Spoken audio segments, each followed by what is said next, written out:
Oh my God, I wonder what this nerdrotic panel of men and people not of color have to say about a show with a young black female lead. There has to be some genuine commentary happening here, right?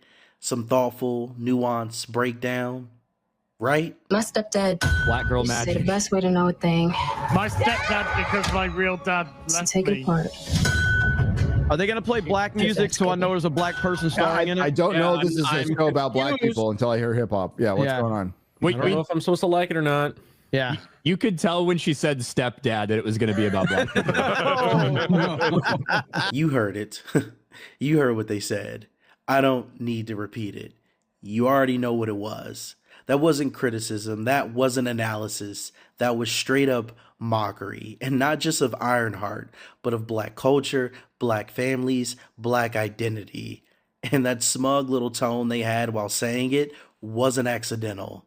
That was intentional. That was meant to belittle, to devalue, to turn a show featuring a brilliant young black girl into a punchline. You hear a black girl mention her stepdad and your first instinct is to laugh. You hear certain music and you start making assumptions about what kind of show this is going to be. You're not pointing anything out. We're not learning anything from you. You're just trying to get a laugh at the expense of blackness. Like it's worthless. What would her Jarvis be called?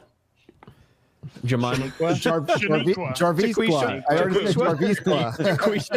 Jaquisha. I think Jamichael works good. I'm going with Shanae. I'm going to go with shit.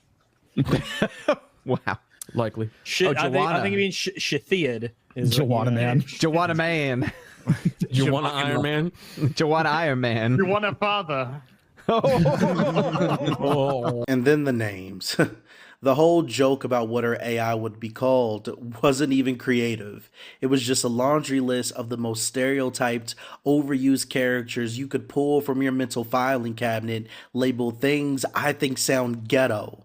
You're not critiquing the show. You're flexing your own biases and trying to get a room full of yes men to laugh along with you. You know, they need to be thankful there's Marvel fatigue and nobody's gonna, except for Disparu and me and a couple people here are gonna watch that fucking show.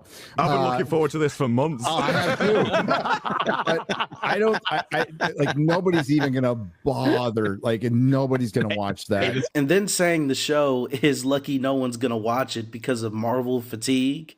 You're not talking about fatigue. You're hoping people don't tune in. You want this to fail, not because of its quality or storytelling, but because a young black girl is at the center of it. That's what you meant. We all heard it. And I don't care what else you said in that video. I don't care what your larger point was supposed to be.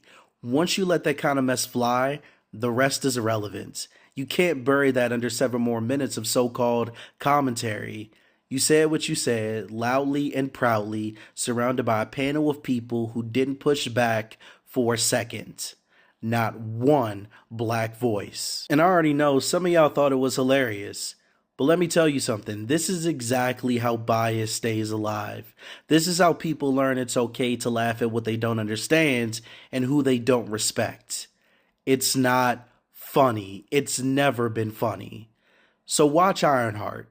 Not because it's perfect, not because it's Marvel, but because Riri Williams matters, because her story deserves to be told, because representation like this matters to kids growing up in a world still full of this kind of trash.